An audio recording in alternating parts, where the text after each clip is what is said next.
Good morning student. देखिए सक्सेना जी, इस class में आपका स्वागत है। देखिए पहला लेक्चर है तो मैं आपको इतिहास यानी कि हिस्ट्री जो हमारा जीएस का सब्जेक्ट है, ये सब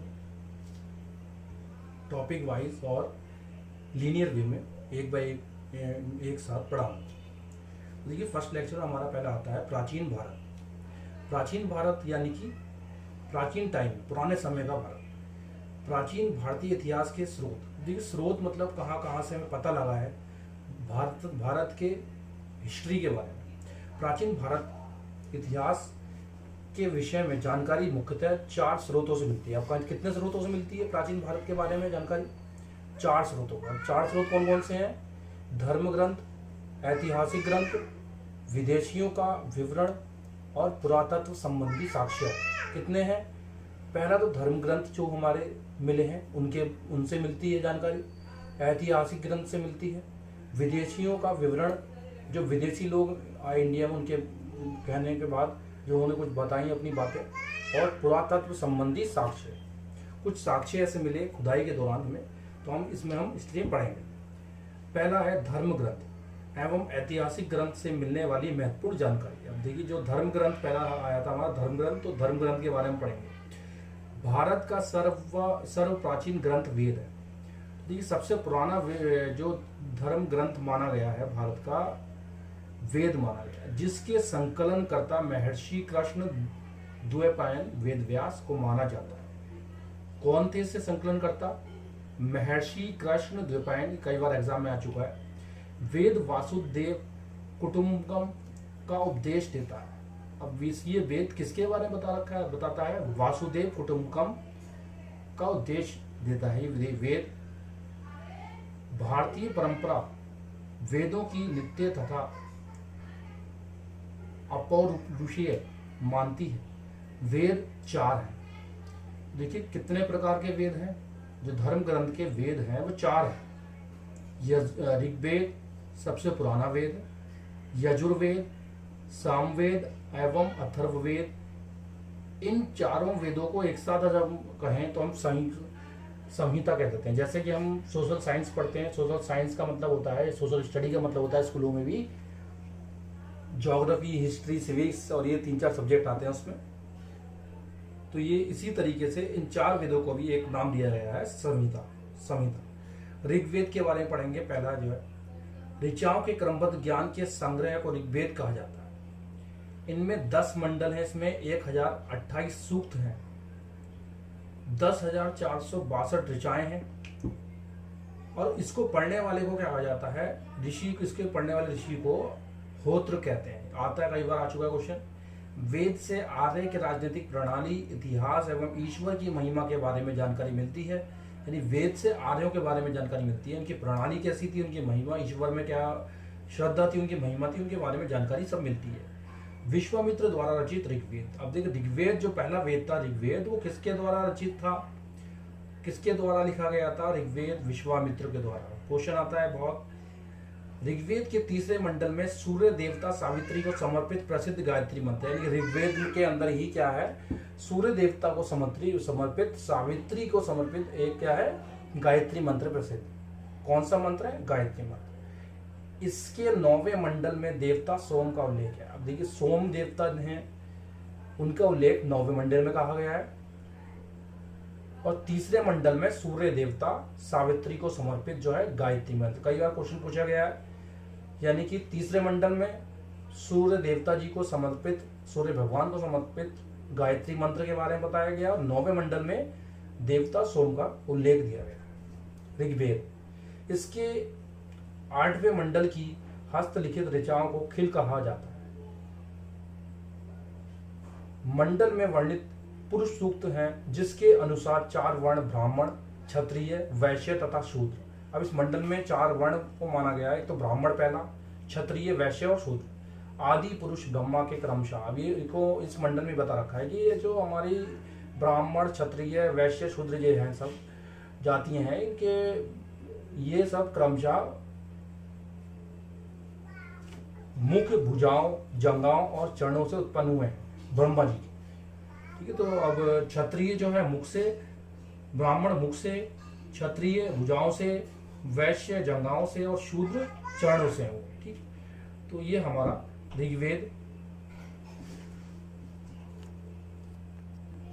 देखिए अब हम पढ़ेंगे ऋग्वेद के इसमें ही नेक्स्ट लाइन, वाम वाम अवतार के तीनों पंगों में आख्यान का प्राचीनतम स्रोत ऋग्वेद है। ऋग्वेद में इंद्र के लिए, अब इंद्रदेव जो हैं उनके लिए 250 यानी 250 तथा अग्नि के लिए 200 ऋचाओं की रचना की गई है। क्वेश्चन आता है, ऋग्वेद में इंद्रदेव के लिए 250 रचनाएं और अग्नि के लिए 200 रचनाओं की रचना की गई है। ठीक है, ऋचाओं की रचना की गई। नेक्स्ट आता है देखिए यजुर्वेद, जो दूसरा वेद है यजुर्वेद, दूसरे नंबर का। सस्वर पाठ के लिए मंत्रों तथा बलि के समय अनुपालन के लिए नियमों का संकलन यजुर्वेद कहलाता है। देखिए थोड़ा माफी चाहूंगा, थोड़ा पैन चला हुआ है, तो इसके बारे में देखिए यजुर्वेद के बारे में पढ़ेंगे हम। क्या है इसमें, सब मंत्रों के बारे में बताया गया। जितने भी मंत्र हैं जो हमारे होते हैं यज्ञ के टाइम पर, बलि देने के टाइम पर, पहले बलियों की प्रथा चलती थी, अब खैर बंद हो गई है, तो ये सब यजुर्वेद में सब उनके मंत्रों के बारे में लिखा गया है, उनके बारे में नियम बता रखे हैं। इसके पाठकर्ता को अर्धवर्यु कहते हैं। अब इसको जो पढ़ने वाला है वो कहते हैं अर्धवर्यु कहते हैं। यजुर्वेद में यज्ञों के नियमों एवं विधि विधानों का संकलन मिलता है, मैंने अभी बताया आपको। इसमें बलिदान विधि का भी वर्णन है, ये जो बलिदान दिया जाता है उसकी विधि का भी वर्णन किया गया है। यह एक ऐसा वेद है जो गद्य एवं पद्य दोनों में है। क्वेश्चन आ चुका है कई बार, कौन सा वेद ऐसा है जो गद्य और ऐसा वेद जो गद्य एवं पद्य दोनों में लिखा गया है, कौन सा वेद है? यजुर्वेद। अब सामवेद पे आते हैं। साम का शाब्दिक अर्थ है गान। अब देख सामवेद का मतलब गान, गाना यानी कि जो हम कहते हैं। इस वेद में मुख्यतः यज्ञों के अवसर पर गाए जाने वाले ऋचाओं यानी मंत्रों पर संकलन है। इसके पाठ्यकर्ता को उद्रात्र कहते हैं। क्या कहते हैं इसके पाठ्यकर्ता को? उद्रात्र। इसमें 1810 सूक्त हैं जो प्रायः ऋग्वेद से लिए गए हैं। अब ये ऋग्वेद से लिया गया है। कौन सा वेद ऐसा है जो ऋग्वेद से, जिसमें 1810 सूक्त लिए गए हैं? वो है सामवेद। अब कुछ नोट पढ़ेंगे। यजुर्वेद तथा सामवेद में किसी भी विशिष्ट ऐतिहासिक घटना का वर्णन नहीं मिलता। नेक्स्ट आता है अथर्ववेद। अथर्ववेद देखिए क्या है, अथर्व ऋषि द्वारा। अब देखिए अथर्ववेद कैसा नाम लिखा गया है इसका, क्योंकि अथर्व ऋषि द्वारा रचित किया गया था ये। इस वेद में कुल 731 मंत्र और लगभग 6000 पद्य हैं। कितने मंत्र हैं? 731 और 6000 पद्य हैं। इसके कुछ मंत्र ऋग्वेद मंत्रों से भी प्राचीनतर है।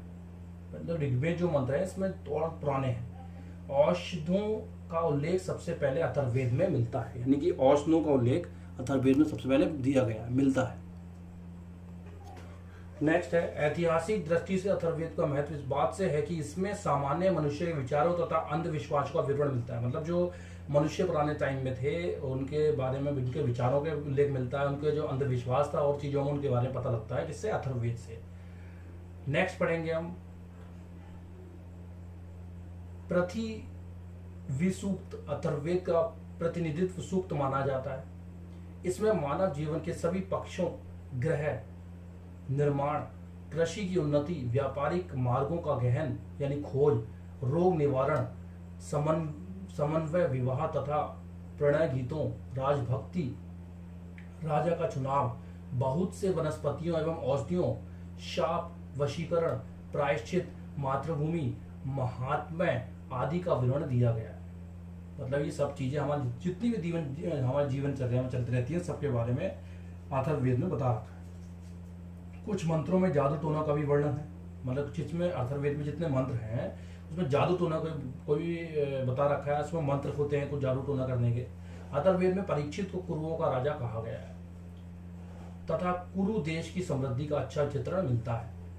इसमें सभा एवं समिति को प्रजापति की 2 पुत्रियां कहा गया है। अथर्ववेद में सभा और समिति जो पहले लगाई जाती थी, सभा और समिति, उसको प्रजापति की 2 पुत्रियां के नाम से जाना जाता है।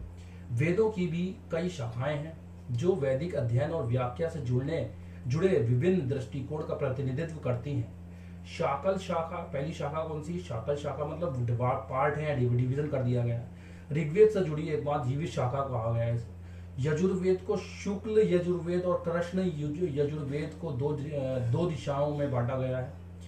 माध्यन्दिन और कांडव शुक्ल यजुर्वेद अथवा वाजसनेय संहिता की शाखाएं हैं।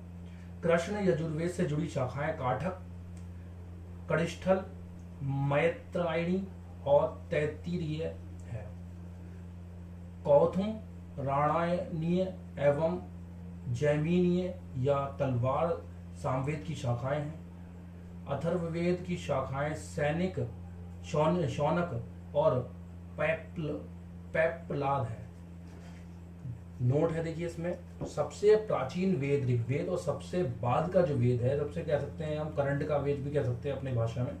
सबसे पुराना वेद जो है ऋग्वेद है और सबसे बाद का वेद जो है यह कह सकते हैं सबसे लास्ट का वेद अथर्ववेद। तो देखिए वेद के बारे में हमने चारों के बारे में पढ़ लिया। अब नेक्स्ट वीडियो में पढ़ेंगे ब्राह्मण, आरण्यक तथा उपनिषदों के बारे में। Thank you.